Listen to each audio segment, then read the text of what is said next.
Halo kaum rebahan. Kali ini aku akan merangkum film dari Korea dengan judul The Call.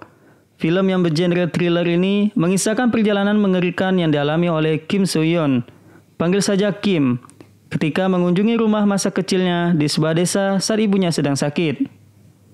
Kim menerima sebuah panggilan misterius dari seorang wanita yang hidup di masa lalu. Penasaran bagaimana kelanjutannya? Inilah dia alur cerita film The Call. Tapi sebelum lanjut, aku mau ngasih tahu kalian untuk fokus dan jangan skip video ini. Karena film ini banyak menunjukkan dua waktu yang berbeda antara masa lalu dan masa depan. Selamat datang di channel Sukagi Pohon Rindang. Bagi penonton jangan lupa subscribe. Selamat menyaksikan. Film diawali dengan menampilkan seorang pria bernama Paman Sung-ho, pemilik kebun stroberi, yang memberikan tumpangan kepada Kim saat ingin mengunjungi ibunya di desa. Kim mengatakan ingin meminjam telepon Paman Sung-ho karena telepon Kim tertinggal di kereta. Kim mencoba menghubungi nomor teleponnya namun tidak diangkat. Ia pun mengembalikan telepon Paman Sung-ho dan mengatakan akan menggunakan telepon rumahnya saja. Kim memasuki rumah masa kecilnya yang tampak berdebu. Setelah berkeliling, Kim menemukan telepon rumah yang ia cari. Kim pun mencoba menghubungi nomor HP-nya yang ketinggalan di kereta. Seseorang mengangkat teleponnya, orang itu mengatakan HP milik Kim ketinggalan di kereta. Setelah itu, panggilan ditutup dan nomor HP Kim tidak bisa dihubungi. Saat Kim mencoba melacak nomor HP-nya di internet, telepon rumah Kim kembali berdering. Kim mengangkat telepon dan mendengar suara aneh, lalu terputus. Keesokan harinya, setelah Kim mengunjungi makam ayahnya, telepon rumah Kim kembali berdering. Suara perempuan terdengar, namun Kim tak mengenalnya. Dalam telepon, perempuan itu sempat menyebutkan sebuah alamat, dan ternyata alamat tersebut adalah rumah Kim.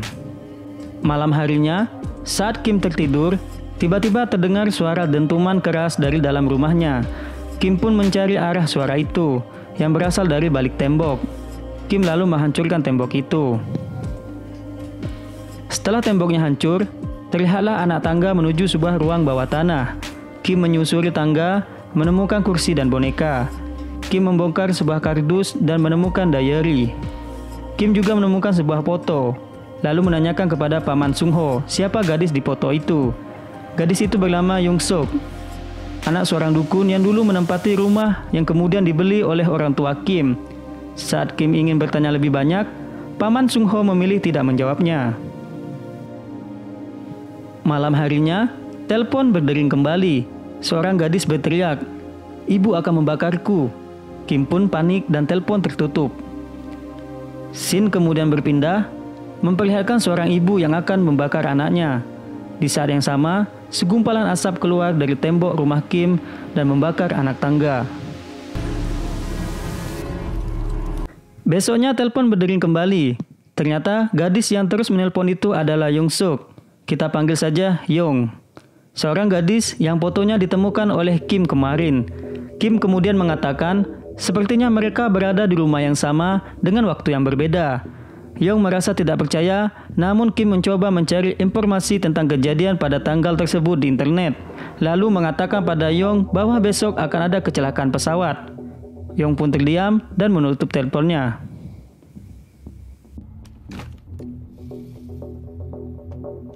Inilah Young, seorang gadis yang berada di masa lalu. Ia tinggal bersama ibu tirinya yang kejam. Suatu malam saat sedang makan, benar saja, terjadi kecelakaan pesawat seperti yang Kim katakan padanya. Ternyata benar bahwa Kim dan Young adalah dua orang dengan zaman yang berbeda. Young berada di masa lalu, tepatnya tahun 1999, dan Kim berada di masa depan, yaitu tahun 2019. Lambat laun, mereka semakin akrab. Kim memutar musik dari band kegemaran Young dan menceritakan hal-hal di masa depan. Di masa lalu, tanggal 21 November 1999, ibu tiri Young sedang sibuk membersihkan rumah. Ia kedatangan tamu yang ternyata itu adalah keluarga Kim di masa lalu. Mereka berniat untuk membeli rumah tersebut. Tentu saja Kim saat itu masih anak-anak. Yong yang mengetahui bahwa itu adalah Kim, lalu segera menelpon Kim dan mendengarkan pada suara ayahnya yang sudah meninggal. Karena ibu Kim lupa mematikan kompor, sehingga menyebabkan kebakaran rumah Kim pada tanggal 27 November 1999. Kim terharu karena dapat mendengar suara ayahnya. Yong mempunyai ide yang berkata pada Kim bahwa ia bisa menyelamatkan ayahnya. Benar saja, pada tanggal 27 November 1999, Yong bergegas menuju rumah Kim. Ia melihat api di dapur dan segera memadamkannya. Hal yang aneh pun terjadi pada masa depan Kim. Tiba-tiba, suasana berubah, kamar Kim tampak mewah, rambut Kim panjang, dan luka bakar di kakinya hilang.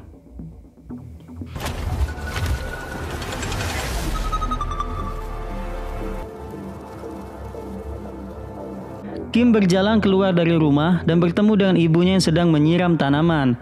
Saat itu juga ayah Kim datang. Kim pun merasa terharu. Kim mengucapkan terima kasih kepada Yong karena ia telah menyelamatkan ayah Kim, sehingga masa depan Kim berubah. Kim dan Yong semakin dekat. Mereka bertukar pikiran, saling berbagi cerita sesuai dengan waktu mereka masing-masing. Namun suatu hari, Yong merasa terabaikan karena Kim yang terlena dengan masa depannya. Kim bahagia bersama keluarganya, sementara Yong masih tersiksa oleh ibu tirinya. Yong selalu disiksa karena ibu tirinya adalah seorang dukun. Ibu tirinya melihat masa depan Yong yang penuh dengan pembunuhan. Di masa depan, Kim mencoba mencari tahu tentang Yong di internet. Sampailah ia pada sebuah berita tentang seorang dukun yang membunuh anak tirinya. Ternyata Yong sebentar lagi akan dibunuh oleh ibu tirinya. Kim langsung menghubungi Yong bahwa malam ini ibunya akan membunuhnya. Benar saja, ibu tiri Yong mengambil sebuah pisau dari dalam akuarium, mengendap-endap ke dalam kamar Yong dan menusuknya. Ternyata Yong tidak sedang tidur, tetapi bersembunyi di balik pintu. Yong sakit hati dan bertanya kepada ibu tirinya mengapa tega ingin membunuh Yong. Ibunya mengatakan dalam ramalannya Yong banyak membunuh orang-orang. Yong membuka gas pemadam api, mengambil pisau dan membunuh ibu tirinya. Karena Yong tak jadi mati, maka masa depannya pun berubah. Yong merasa terakhir kembali, ia menikmati kehidupan barunya tanpa sang ibu tiri. Di masa depan, Paman Sung Ho mengantarkan stroberi ke rumah keluarga Kim. Pada waktu yang sama, di masa lalu, Paman Sung Ho juga sedang mengantarkan stroberi ke rumah Yong. Yong menggoda Paman Sung Ho dan menariknya masuk. Paman Sung Ho berniat memasukkan stroberi ke dalam kulkas. Di dalam kulkas, ia melihat tumpukan plastik hitam dengan bau menyengat. Salah satu plastik terjatuh ke lantai. Paman Sung Ho membukanya dan melihat sebuah kepala dan tangan manusia yang masih segar. Yong kemudian datang dan Paman Sung Ho panik. Di masa depan, Paman Sung Ho dan keluarga Kim sedang menikmati stroberi di meja makan. Tiba-tiba, telepon berdering. Kim mengangkatnya dan mendengar suara Paman Sung Ho yang meminta tolong. Tak lama kemudian, telepon pun tertutup. Kim kembali ke meja makan dan bertanya, apakah Paman Sung Ho sudah pulang? Namun ayahnya bingung dan tidak mengenal siapa Paman Sung Ho. Kim berlari menuju tempat tinggal Paman Sung Ho yang ternyata sudah berubah menjadi usang dan tak terurus. Kim mendatangi kantor polisi terdekat dan bertanya tentang kebun stroberi Paman Sung Ho. Polisi mengatakan bahwa Paman Sung Ho sudah lama meninggal. Berdasarkan catatan kriminal, Paman Sung Ho telah meninggal dibunuh dan dimutilasi oleh Yong. Di masa lalu, 2 orang polisi menuju rumah Yong. Polisi tersebut menanyakan tentang Paman Sung Ho yang menghilang. Sebelumnya, Paman Sung Ho membagikan stroberi kepada warga terdekat. Karena pandai berbohong, Yong bebas dan polisi pun pergi. Yong sedang membereskan kantong hitam yang berisi jenazah ibu tirinya dan Paman Sung Ho. Kim menelponnya dan bertanya, apakah ia telah membunuh ibunya dan Paman Sung Ho? Yong terkejut, dari mana Kim tahu tentang hal itu? Kim membacakan kasus di internet dengan Yong sebagai tersangka dan dijatuhi hukuman seumur hidup. Tentu saja, Yong tak ingin hidup di penjara seumur hidup. Ia kemudian memaksa Kim untuk mencari tahu bagaimana polisi bisa menemukan bukti kasus pembunuhan tersebut. Kim yang kesal dan sedih karena Yong telah membunuh Paman Sung Ho segera menutup teleponnya. Yong semakin marah dan Kim menutup teleponnya lagi. Kim mencabut kabel telepon rumahnya untuk menghindari Yong.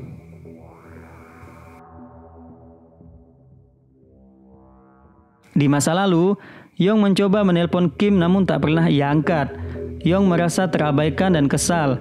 Suatu hari, pintu rumah Yong diketuk oleh seseorang. Ternyata itu adalah Kim kecil dan ayahnya. Mereka ingin bertemu dengan ibu tiri Yong karena telah ada janji sebelumnya.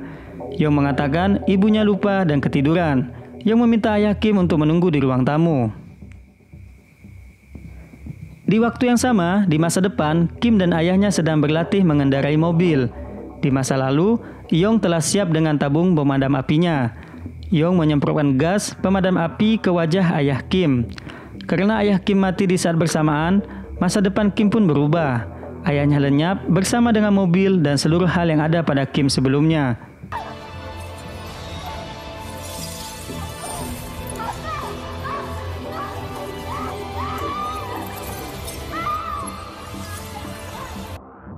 Kim kembali ke rumah lamanya yang juga merupakan bekas rumah Yong. Telepon rumah berdering. Kim bertanya apa yang terjadi pada ayahnya. Yong mengatakan bahwa ayah Kim sudah ia penggal kepalanya. Waduh, sadis bener ini si Yong. Lanjut.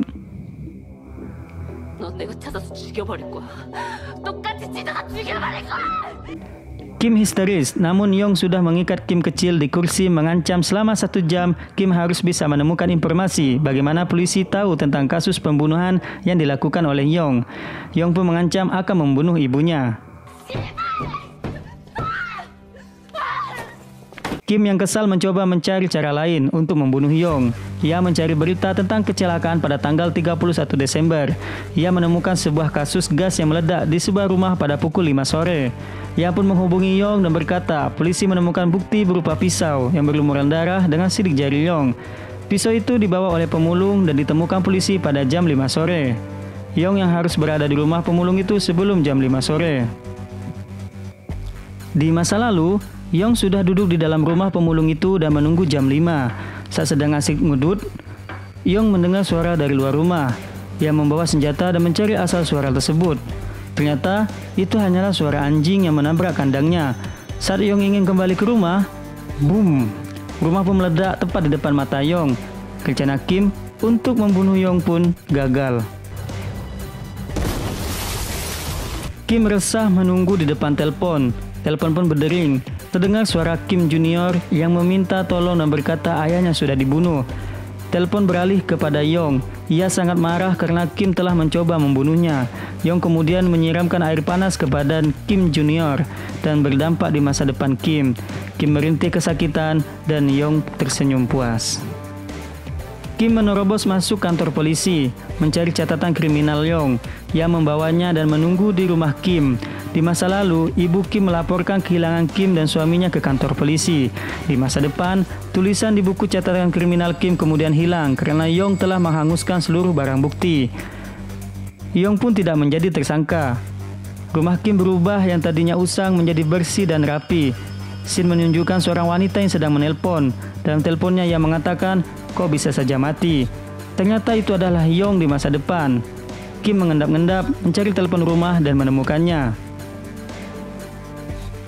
Di masa lalu, seorang polisi dan ibu Kim mendatangi rumah Yong. Mereka memeriksa dan menanyakan tentang Kim dan ayahnya. Ibu Kim mencoba menelpon suaminya. Ternyata, telepon terhubung pada Kim di masa depan. Ia memperingatkan ibunya untuk segera pergi dari rumah tersebut. Yong pun membunuh polisi dan ibu Kim panik.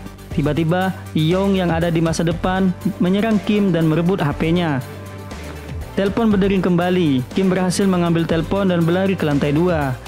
Hal yang sama pun terjadi di masa lalu, di mana Yong muda juga mengejar ibu Kim yang berlari ke lantai 2.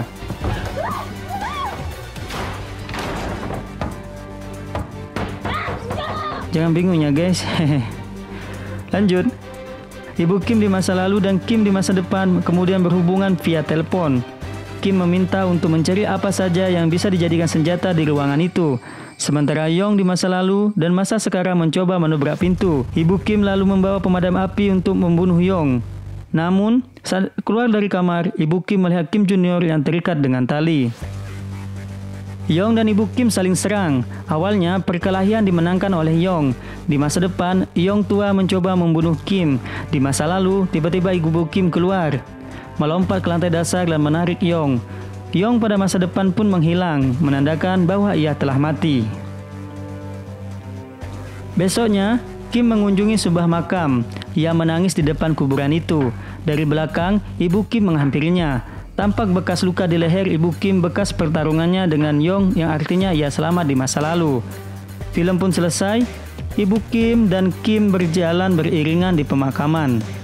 Namun, scene kembali menunjukkan adegan seorang wanita yaitu Yong di masa depan yang ternyata sedang menelpon Yong di masa lalu. Ia mengingatkan bahwa polisi dan Ibu Kim akan datang. Ia juga mengatakan Yong harus selalu memegang teleponnya, jika tidak ia bisa saja mati. Eits, tiba-tiba hal yang aneh terjadi. Ternyata belum tamat guys. Ibu Kim tiba-tiba menghilang dan Kim terikat di sebuah kursi dengan kain putih yang menutupi wajahnya. Film pun selesai. Gimana guys? Bingung ya? Sama, aku juga bingung awalnya. Oke, jadi gini penjelasannya. Ternyata setelah Ibu Kim menarik Yong dari lantai 2, mereka masih hidup guys.